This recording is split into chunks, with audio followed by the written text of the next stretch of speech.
Impact Family, impacting the world through healthy family.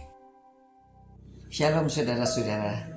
Sebetulnya pertemuan antara Yusuf dan Maria itu adalah kisah kasih. Mereka tentunya sudah saling mengasihi satu sama yang lain. Yusuf suka pada Maria dan Maria juga sudah suka pada Yusuf. Mereka sering mencintai dan mereka sudah ditunangkan. Nah, pada zaman itu pertunangan antara Yusuf dan Maria itu sudah resmi. Jadi kalau mereka disebut suami istri itu bukan karena mereka sudah menikah, tetapi dalam pertunangan sudah dianggap ya mereka sudah pasti akan menjadi suami istri. Nah, Maria mempersiapkan diri dan Yusuf dia juga mempersiapkan diri akan menjadi seorang suami. Dia sudah mulai membangun rumah. Jadi untuk orang Yahudi yang sudah siap akan menikah, suaminya mulai membangun rumah. Ya, mungkin dipersiapkan entah berapa lama baru rumahnya jadi. Setelah rumah itu jadi, baru mereka diresmikan boleh tinggal sama-sama. Jadi mereka belum tinggal bersama-sama, namun dalam kisah cinta mereka, kasih mereka satu sama yang lainnya, ada kasih Allah yang lebih besar. Allah mengasihi manusia. Ya, jadi kisah kasihnya antara Allah dan manusia. Nah, itu sebabnya di dalam pernikahan disebutkan bahwa kasih suami istri itu juga digambarkan dengan kasih Kristus kepada manusia, kepada jemaatnya. Jadi seorang istri harus tunduk pada suami seperti jemaat tunduk kepada Kristus. Demikian juga suami mengasihi istri seperti Kristus mengasihi jemaatnya dan rela menyerahkan hidupnya berkorban bagi jemaatnya. Kasihnya sebegitu besarnya. Nah, tentunya Yusuf juga sudah mempelajari bagaimana dia harus mengasihi Maria. Namun kasih Allah yang besar itu dapat diterima oleh Yusuf. Jadi pada waktu Yusuf diam-diam akan menceraikan Maria karena dia belum tahu bahwa kehamilan Maria itu dari Roh Kudus, dia kira mungkin Maria ini selingkuh ya karena kasihnya, jadi dia mau menceraikan diam-diam.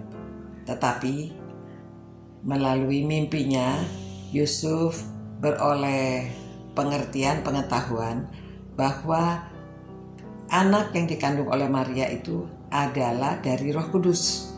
Itu sebabnya Yusuf rela akhirnya tetap tidak menceraikan Maria, bahkan dia menerima Maria dan juga dia melindungi Maria, menyertai Maria sampai dia melahirkan di Bethlehem pada malam hari itu. Nah, saudara-saudara, ini kisah kasih sebetulnya luar biasa. Ya, kisah cinta yang luar biasa. Saya tidak tahu kalau secara manusia tentunya mungkin para laki-laki yang sudah mengasihi perempuan dan perempuan itu didapatinya telah mengandung akan menceraikan dan dia pasti mengira dia selingkuh. Namun mengapa Yusuf tidak melakukan? Karena Yusuf percaya penuh akan berita yang diberitahu di dalam mimpinya itu, bahwa anak ini yang akan lahir akan disebut Immanuel, Allah beserta kita. Nah, jadi kisah kasih ini antara Yusuf dan Maria dan kisah kasih antara Allah dan manusia. Jadi mari kita yang menjadi manusia ini lestarikan kisah kasih ini. Percaya akan besarnya kasih Allah kepada manusia dan hubungan suami istri supaya menggambarkan kasih antara Kristus dan jemaatnya. Istri mau tunduk pada suami seperti jemaat kepada Kristus, dan suami mengasihi istri seperti Kristus kepada jemaatnya. Demikian, kisah Natal itu merupakan kisah kasih. Tuhan, terima kasih atas kisah kasih yang begitu besar, sehingga kami belajar supaya suami dapat mengasihi istrinya seperti Kristus mengasihi jemaatnya, rela mengorbankan diri demi jemaatnya.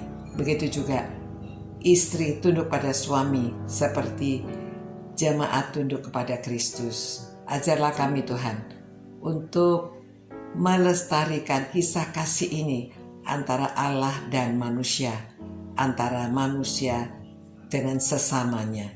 Terima kasih Tuhan. Demi nama Tuhan Yesus kami berdoa. Amin. Itulah kisah kasih supaya kita semuanya dapat saling mengasihi dan menerima satu sama lain melalui kisah kasih 2000 tahun yang lalu. Sampai berjumpa pula. Tuhan memberkati saudara semua. Kita melestarikan kisah kasih. Ciao. Impact Family, impacting the world through healthy family.